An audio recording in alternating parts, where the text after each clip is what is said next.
Hello friends, good evening. তো তোমরা সবাই কেমন আছো? আশা করছি খুব ভালো আছো। আমিও বেশ আছি। তো ননদের বাড়ি এসেছি, সারাদিনটা কেটেছে, তোমাদের সাথে শেয়ার করেছি। এখন হচ্ছে দুপুরবেলা। তো এখন জাস্ট 3টা, সাড়ে 3টা কি 4টা হবে, ঠিক ঘড়ি দেখিনি। তো এই রকম সময়ের মধ্যে তো আমরা রেডি হয়েছি, একটা জায়গায় যাব। তো ননদও যাবে। তো এই যে তো দিদি না শাড়ি পরছিল, তো দুটো শাড়ি পরছিল, তারপরে খুলিয়ে খালিয়ে জোর করে চুড়িদার পরিয়েছি যে আমিও চুড়িদার পরেছি, তো তুমিও চুড়িদার পরো, ভালো লাগবে। তো আমার সাথে সাথে জেদ ধরে পরে নিল, না হলে খুব একটা চুড়িদার টুড়িদার পরে না, তো শাড়িই পরে। তো যাই হোক, আমরা এই যে সবাই রেডি হয়ে বেরিয়ে পড়েছি। তো আমার 2 মেয়ে আর হচ্ছে আমরা দুজন, আর দিদি আছে। তো জামাইবাবু একটু পরে যাবে। তো দিদিদের বাড়ির কাছাকাছি একটা খুব সুন্দর মন্দির রয়েছে। তো সেখানে যাওয়ার অনেক দিনের ইচ্ছে ছিল, সবসময় শুনেছি দিদিদের মুখে, কিন্তু যাওয়ার হয়ে ওঠেনি। তো এটা দেখো হচ্ছে বিসি রায় হসপিটাল, যেটা ডক্টর বিধানচন্দ্র রায়ের যে হসপিটাল। তো ওটা একটু ক্লিপ নিয়ে নিলাম তোমাদের সাথে, যেহেতু শেয়ার করব বলে তোমাদের সাথে। আর হচ্ছে বিশিষ্ট বিশিষ্ট জায়গা, তো এগুলো ঐতিহাসিক জায়গা, তো সেই কারণেই। তো এই যে আমাদের গন্তব্যস্থলে কিন্তু পৌঁছে গেছি। অনেক বড় এরিয়া নিয়ে কিন্তু মন্দিরটা হয়েছে। তো এখনও বা মন্দিরটা সেরকম কিছু করে হয় না, হয়নি। তো ছোট্ট করে একটা শুরু করতে গেলে যেরকমটা, তো সেরকমটা হয়েছে। তো এই যে ইস্কন হলদিয়া, তো বেশ সুন্দর কিন্তু মন্দিরটা দেখতে। আর এখন এই যে প্রায় অন্ধকার অন্ধকার মতো হয়ে এসেছে, তো ফাঁকা আছে। তো এখানে লাইট জ্বলছে বলে একটু আলো আলো দেখাচ্ছে। তো এই যে এখানে না ফুড ফেস্টিভ্যাল চলছে, তো সেই কারণেই আরও একটু বেশ ভালো লাগছে। ওই দিকটাতে ফুড ফেস্টিভ্যাল হচ্ছে, ওখানে একটু বেশ টুনি লাইট দিয়ে সাজিয়েছে। আর আমরা আজকে যে এসেছি, বেশ মানে ভালো একটা দিন বলতে গেলে।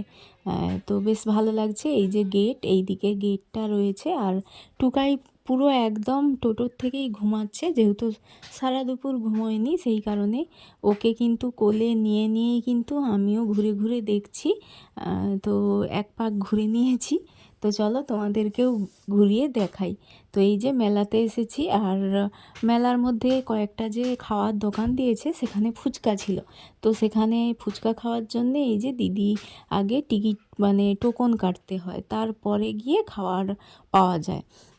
তো দিদি টোকন কাটছে। তো ফুচকা এখানে আবার কি না 10 টাকায় 5টা। তুমি রয়েছো, আমার সাথেই রয়েছো কোলে। তো যাই হোক, টুকাই পাশ থেকে দেখছে, তাই বলছে।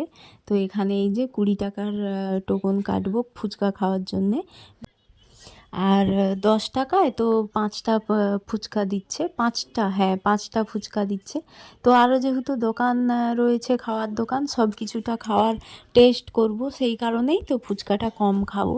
আর যেহেতু টক খেলে আমার অ্যাসিড মতো হয়ে যায়, তো সেই ভয়েতেও কিন্তু কম করেই খাবো। তো আমরা 3জনে এই যে 20 টাকার খাবো।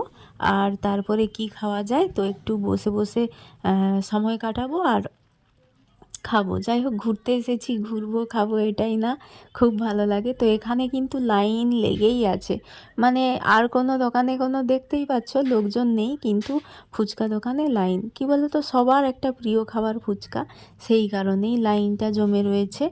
আর তো ফুচকাটা খাওয়া হয়ে গেছে। তো তারপরে দিদিকে বললাম চলো মন্দিরের ভেতরটা একটু ঠাকুর দর্শন করে আসি, তারপর যা খাবো খাবো। তো চলো, এই যে ঢুকেই কিন্তু প্রভুপাদ, তো এত সুন্দর, মানে আমি তো ভাবছিলাম যে মানে এই প্রভুপাদরা বোধহয় সিলিকনের তৈরি। তো জানি না সিলিকন কি অন্য কিছু। তো একদম অবিকল, মানে কি বলবো, দেখেই ভক্তি জাগছে, বেশ সুন্দর লাগছে। তো চলো এবার মন্দির দর্শন করি। এখন যেহেতু সবে সন্ধে সন্ধে হয়েছে, তো 2-4 জন করে কিন্তু ঘোরাঘুরি করছে। তো আরতির টাইমে কিন্তু এখানে প্রচুর লোকজন হয়। আর উপরে এই যে ফল সিলিংয়ের কাজটা কিন্তু দুর্দান্ত লাগছে। তবুও আমার কেন জানি না মনে হচ্ছিল যে মন্দিরে এরকমটা ঠিক ভালো লাগছিল না। হোটেল কিংবা তো বাড়ি এরকম ঠিক আছে, কিন্তু মন্দিরে যেন অন্য কিছু হলেই ভালো লাগতো। যাই হোক, নিজের যার যার চয়েস। তো এই যে তনভি ওর পিপিকে বলছে যে আমি প্রণাম করব টাকা দিয়ে, তো সেই জন্যে ওর পিপি ওকে টাকা দিল। তো ও হচ্ছে প্রণাম করবে এখানে প্রভুপাদকে। তো যাই হোক, প্রণাম করলো। আমরা আবার বললাম যে মাটিতে প্রণাম করতে হয়, তাই ও মাটিতে প্রণাম করছে। চলো এবার ঠাকুরটা দেখো।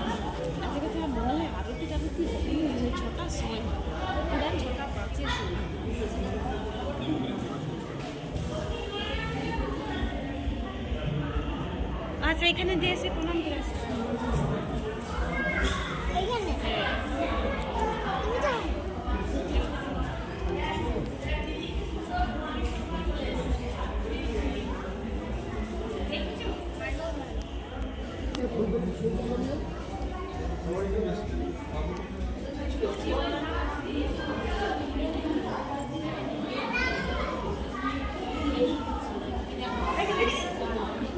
নিচে এই দিক করে, এই দিক করে।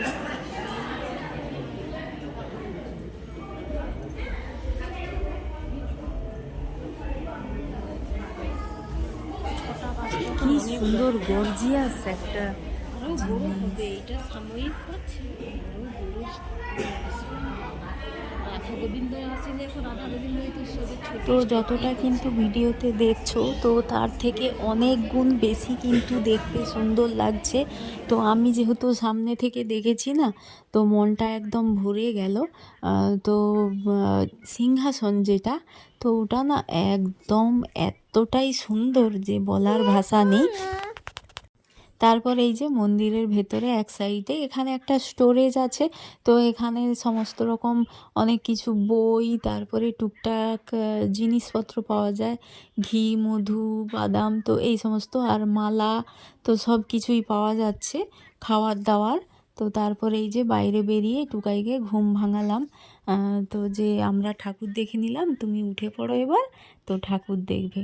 তো ওকে ওর পিপির সাথে তো ঠাকুর দেখতে পাঠিয়ে দিয়েছি। তারপরে দেখো এই যে আমার এমনি ভিডিও অন আছে, জাস্ট আমি ভিডিও করছি। তো তারপর দেখলাম এই যে এই বিশিষ্ট ব্যক্তি এসেছে।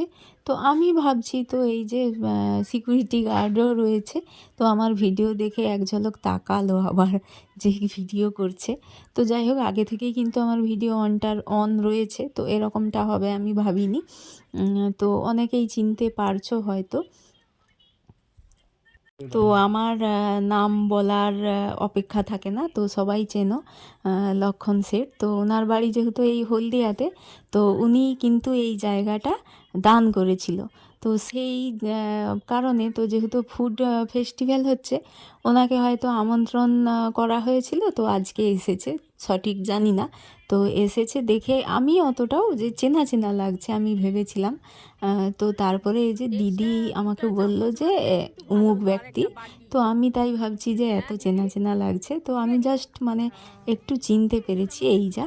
তারপর পরিচয় মানে বুঝলাম ভালো করে বলার পরে। তারপর এই যে বসে রয়েছি, আর জামাইবাবু এই যে ঘুগনি এনে দিয়েছে। তো ঘুগনি কিন্তু 20 টাকা প্লেট নিয়েছে। তো যাই হোক, ভালো।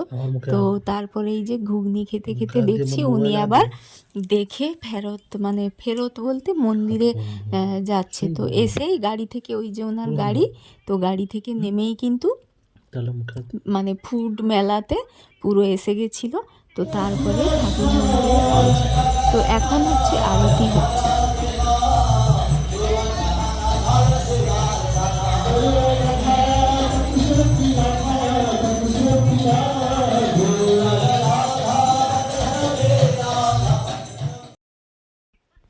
ভেতরে গিয়ে কিন্তু আবার আরতি দেখলাম, আরতি দেখে তারপর বেরিয়ে আসলাম। তো এই যে তন্ভি বলছে যে ও চাউমিন খাবে, তো চাউমিন 1 প্লেট চাউমিন নিলাম, তো 3 জনে মিলে কিন্তু খেতে পারছি না। এমনিতেই টুকটাক করে খাওয়া হয়ে যাচ্ছে দেখতে পাচ্ছ। তো আর বেশি কিছু খাওয়া যায়, তো ভাগ করে করে সবাই মিলে ভাগ করে তো চাউমিনটা খেয়েছি। আর বেশ সুন্দর সুন্দর মিষ্টি ছিল, তো আমার যেহেতু মিষ্টি দোকান দেখলেই আমাকে যেন মিষ্টি খেতে ইচ্ছে করে, কিন্তু আজকে মিষ্টিটা খাওয়া হলো না। তো এটা আবার আমার খারাপ লাগছিল যে একটা মিষ্টি খাওয়াও, তো আমার বর খেতে দিল না, যে না এগুলো খুব গাঢ় মিষ্টি, তো খাবে না, অনেক কিছু যেহেতু খাওয়া হয়ে গেছে তো দরকার নেই। তারপর এই যে এই গাড়িটা দেখো, তো আমরা বেরিয়ে এসেছি, এই বাসটা হচ্ছে আমাদের তো দিদিদের, তো জামাইবাবুর নিজস্ব এই বাসটা, তো তাই এই যে কথা বললো, তো তারপর দিদিকে লাগাচ্ছি যে মালিক, তো গাড়ির মালিক দাঁড়িয়ে রয়েছে। তো রাস্তার ধারে এই যে গরম গরম বেগুনি ভাজছিল, তো দেখে খুব লোভ হচ্ছিল, তো তারপরে এই যে বেগুনি গরম গরম ভাজা কিনে তো খেতে খেতে আমরা সবাই আবার বাড়ি চলে যাব। তো চলো, গুড নাইট সবাইকে, টাটা, আবার দেখা হচ্ছে নেক্সট ব্লগে।